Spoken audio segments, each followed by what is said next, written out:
দিলটা জ্বালালি মনটা দেখালি হালকা করে শুনিয়ে দেব রিমিক্স কাওয়ালি। পরিমনির জন্মদিনে পরিমনির সাথে আর্জুনের ব্যাপারে এই কন্ট্রোলেন্স ভিডিও দেখে সবাই এখন একটা কথাই বলতেছে, পৃথিবীতে জ্ঞান দেওয়া সহজ কিন্তু জায়গা মতো সেটা মানা সহজ না। সত্যি? আর এদিকে মেয়েরা কমেন্টে আসা ছেলেদেরকে গোলা আলোর সাথে তুলনা করতেছে, আবার অনেকে তার ডান্স দেখে বলতেছে প্রথমে ভাবছিলাম হিজড়া, পরে দেখি আর্জে নীরব। এদিকে এইসব ভিডিও তার বউ দেখার পর তার ঝাড়ু বাড়ি একটাও মাটিতে পড়ে না।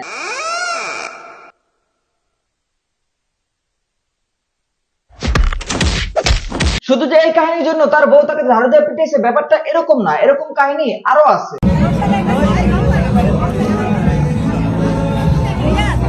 এসব কাহিনী থেকে অনেকে বলতেছে সে নাকি সারা জীবন লয়ালিটির গল্প শোনায়। এখন সে তো দেখি ক্যারেক্টারলেস পাশাপাশি কন্ট্রোললেস, মানে জায়গা মতো যায় নাকি নিজেকে কন্ট্রোল করতে পারে না। গজব বেজতি। তবে যাই বলেন না কেন, আমি যতটুকু তাকে চিনি সে খুব ভালো মাইন্ডের মানুষ। যাই হোক, পরিমনির বার্থডে মানে ধামাকা কিছু। মায়ার প্রেমে কেউ মইজ না তোমাগো করি মানা দাম দেখাইয়া সামনে ভালায়। তার আগের বার্থডেতে সে লুঙ্গি খুলে ঠিক এভাবে ড্যান্স করেছিল। সে তার আগের বার্থডেতে লুঙ্গি পরে ঠিক এভাবেই সবার সাথে করেছিল, মানে ডান্স করছিল।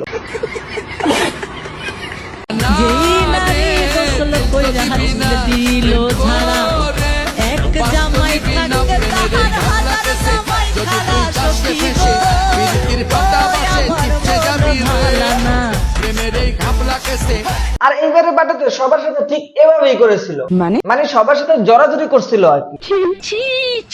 তার বার্থডেতে যত ছেলে গেছে তার ভিতরে এমন কোন ছেলে খুঁজে পাবেন না যাকে সে জড়ায় ধরে না। ইস, আমি যদি যাইতে পারতাম।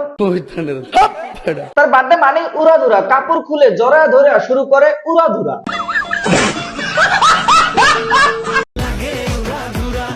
তবে তার এই উড়াধুরা ডান্স শুধু ছেলেরা না, বাবা মেয়ে একসাথে হইয়াও দেখে।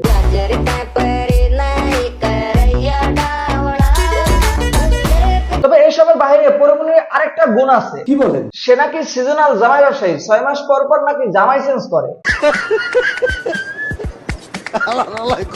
তবে আমাদের আর্জেনিরব ভাইয়া ঘরের ডান্স বাইরে করতে যায়, সে এখন ঘর ছাড়া। নারী জাতির ছলনায় পড়ে মানুষ কিভাবে ধ্বংস হয়ে যায়। আমি যতটুকু তাকে চিনি সে খুব ভালো মাইন্ডের মানুষ। টকিং তার এই কাহিনী দেখা নিজে বোকাসোদা হয়ে বলতাছি হালায় কামদা করলো কি। দিলটা জ্বালালি মনটা দেখালি হালকা করে শুনিয়ে দেব রিমিক্স কাওয়ালি। ভাই আপনি তো আজ কাজ কাম এই পর্যন্ত। যারা ফেসবুক থেকে দেখতেছেন পেজটা ফলো করে দিবেন, আর যারা ইউটিউব থেকে দেখতেছেন চ্যানেলটা সাবস্ক্রাইব করে দিবেন। দেখা হচ্ছে নেক্সট ভিডিওতে। ধন্যবাদ।